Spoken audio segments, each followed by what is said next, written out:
Shalom, selamat pagi Bapak Ibu terkasih. Bertemu lagi dengan saya di Mimbar Gemar Online GSCA Peniel Surabaya dan GSCA Anugerah Kemendung pada hari ini Kamis 25 Agustus 2022. Pada pagi hari ini saya akan membagi berkat dari Tuhan melalui firman-Nya yang terdapat di dalam Matius pasal 18 ayat 1 sampai 10. Demikian bunyinya. Pada waktu itu datanglah murid-murid itu kepada Yesus dan bertanya, "Siapakah yang terbesar dalam kerajaan surga?" Maka Yesus memanggil seorang anak kecil dan menempatkannya di tengah-tengah mereka. Lalu berkata, "Aku berkata kepadamu, sesungguhnya jika kamu tidak bertobat dan menjadi seperti anak kecil ini, kamu tidak akan masuk ke dalam kerajaan surga. Sedangkan barang siapa merendahkan diri dan menjadi seperti anak kecil ini, dialah yang terbesar dalam kerajaan surga.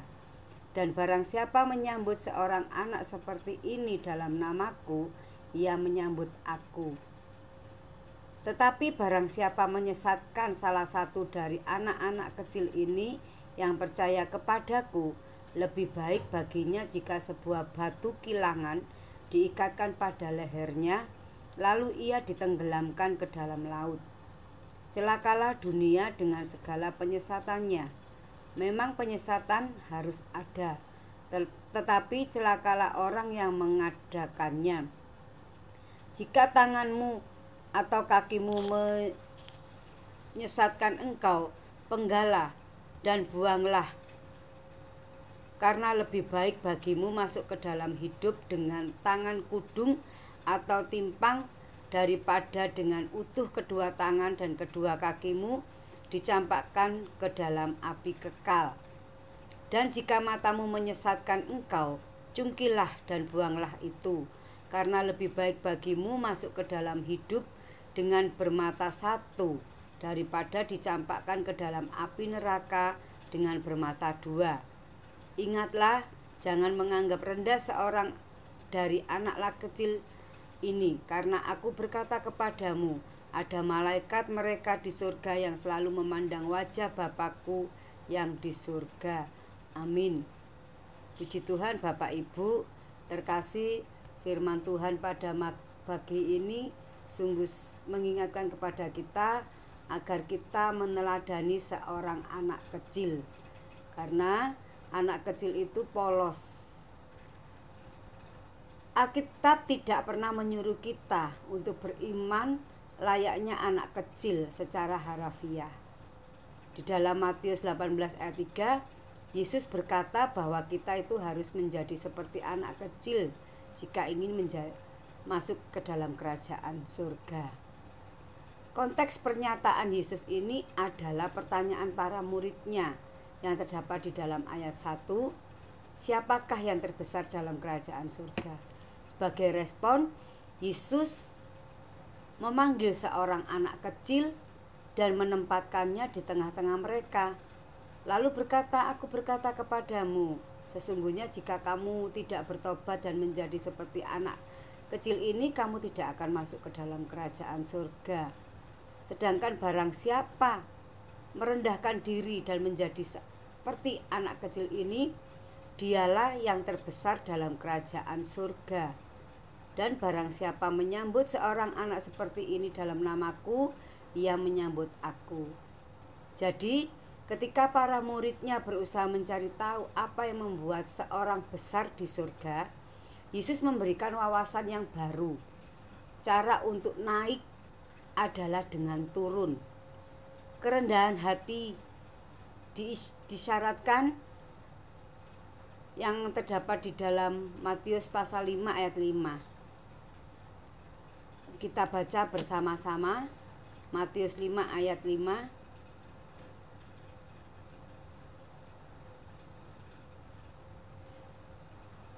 Berbahagialah orang yang lemah lembut, karena mereka akan memiliki bumi. Yesus menasihati para muridnya termasuk kita semuanya, untuk menambahkan kerendahan hati pada iman kita. Mereka semua para murid Tuhan atau kita semuanya ini dengan sukarela itu mengambil posisi terendah adalah yang terbesar menurut sudut pandang surgawi. Seorang anak kecil tidak mempunyai ambisi, kesombongan, dan keangkuhan, sehingga cocok menjadi teladan bagi kita. Anak kecil pada umumnya itu rendah hati dan mudah untuk diajar. Mereka tidak cenderung sombong atau munafik. Kerendahan hati adalah kebajikan yang diberkati oleh Allah. Sebagaimana diajarkan oleh Yakobus, rendahkanlah dirimu di hadapan Tuhan, dan Ia akan meninggikan kamu. Yang terdapat di dalam Yakobus 4 ayat 10. Kita mengetahui bahwa seorang tidak masuk surga hanya karena rendah hati, melainkan melalui iman dalam anak Allah, yaitu Yesus Kristus. Mungkin iman yang rendah hati dan sederhana dapat disebut sebagai iman seperti anak kecil yang polos, yang tidak munafik, tidak sombong. Ketika Yesus ingin memberkati para anak kecil, Ia berkata, "Biarkanlah anak-anak itu datang kepadaku. Jangan menghalang-halangi mereka, sebab orang-orang yang seperti itulah yang empunya kerajaan Allah. Aku berkata kepadamu, sesungguhnya barang siapa tidak menyambut kerajaan Allah seperti seorang anak kecil, ia tidak akan masuk ke dalamnya." Bagaimana cara seorang anak menerima kado? Wow, kita semua pasti memiliki anak-anak, memiliki cucu. Bagi yang sudah punya cucu, bagaimana reaksi mereka, anak-anak kita, menerima sebuah kado dari orang tuanya? Mereka menerima dengan penuh sukacita, dengan penuh kegembiraan. Luar biasa ditampakkan oleh wajahnya.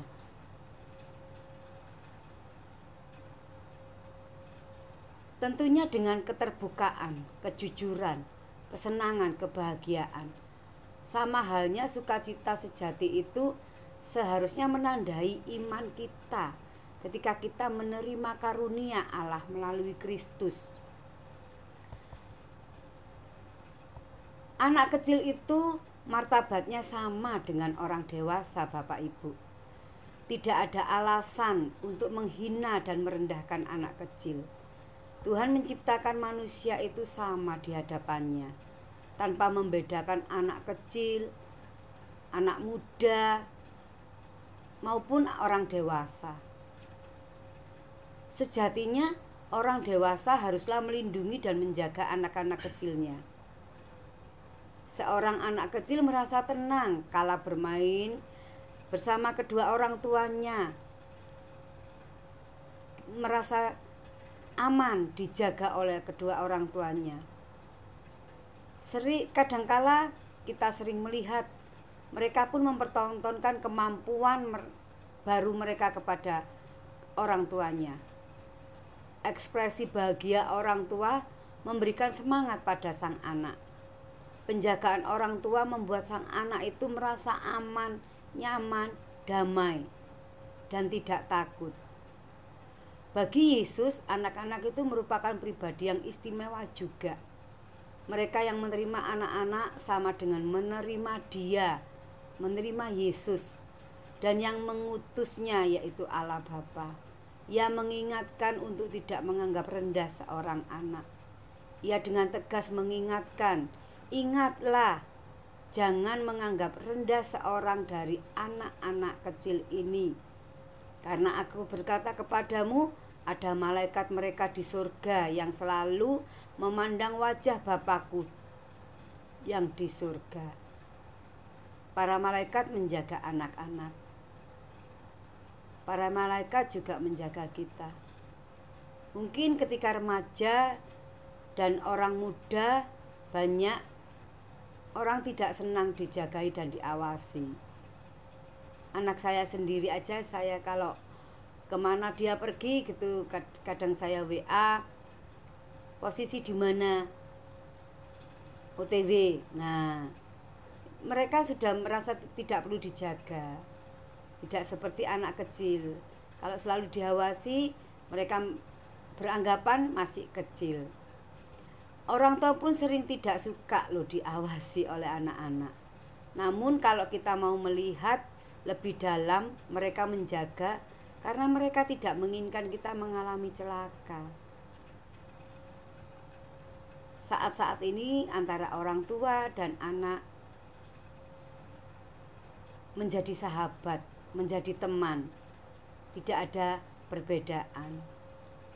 Orang tua bisa menjaga anak-anak, dan anak-anak pun juga bisa mengawasi kita, menjaga kita. Mereka khawatir tentang keadaan kita. Tuhan pun menjaga kita karena Tuhan tidak ingin melihat kita itu celaka. Allah Bapa mengutus anaknya melalui Yesus Kristus menjaga kita semuanya. Demikianlah Bapak Ibu, firman Tuhan, berkat Tuhan pada pagi hari ini yang dapat saya berikan. Biarlah firman Tuhan pada pagi hari ini menjadi berkat bagi kita semua. Kita meneladani anak-anak kecil yang merasa selalu ingin dijaga oleh Tuhan, perhatian dan diawasi oleh Tuhan. Demikianlah firman Tuhan yang dapat saya bagikan Bapak, Ibu, dan saudara-saudara. Mari kita mengaminkan firman Tuhan ini dengan berdoa. Bapa yang terkasih dalam kerajaan surga, kami bersyukur pada pagi hari ini kami dapat menikmati berkat-Mu yang luar biasa, yang Tuhan mengingatkan kepada kami agar kami memiliki iman seperti anak kecil yang selalu rendah hati, selalu berharap dan berserah penuh kepada Tuhan, mengingini yang terbaik Tuhan, selalu dijaga, diawasi, dipelihara oleh Engkau Tuhan. Kami bangga Tuhan menjadi anak-anak-Mu, kami bangga memiliki Allah seperti Engkau Tuhan Yesus. Terima kasih Bapa, terima kasih Tuhan Yesus. Kami serahkan Tuhan hidup kami ke dalam tangan Tuhan. Seperti hari ini Tuhan, aktivitas kami dari pagi hingga malam hari, Tuhan jagai kami, Tuhan berkati kami. Kami tidak tahu Tuhan apa yang akan terjadi pada kami semuanya, tapi kami yakin dan percaya Engkau mengawasi kami seperti Engkau mengawasi anak-anak, seperti Engkau menjaga anak-anak. Terima kasih ya Bapa, terima kasih. Berkati kami semua Tuhan dengan berkat-Mu dari kerajaan surga. Sembuhkan kami Tuhan, pulihkan kami. Pulihkan juga saudara-saudara kami yang di dalam kelemahan tubuh, yang sakit. Tuhan beri kekuatan. Tuhan jamah dengan bilur-Mu yang dikayus, dengan bilur-Mu Tuhan dan kuasa darah-Mu Yesus yang selalu menyembuhkan dan memulihkan kami semuanya. Terima kasih Tuhan. Kami serahkan Tuhan doa kami hanya di dalam nama Tuhan Yesus Kristus kami berdoa dan mengucap syukur. Amin. Selamat beraktivitas. Tuhan Yesus memberkati. Salam Gemar.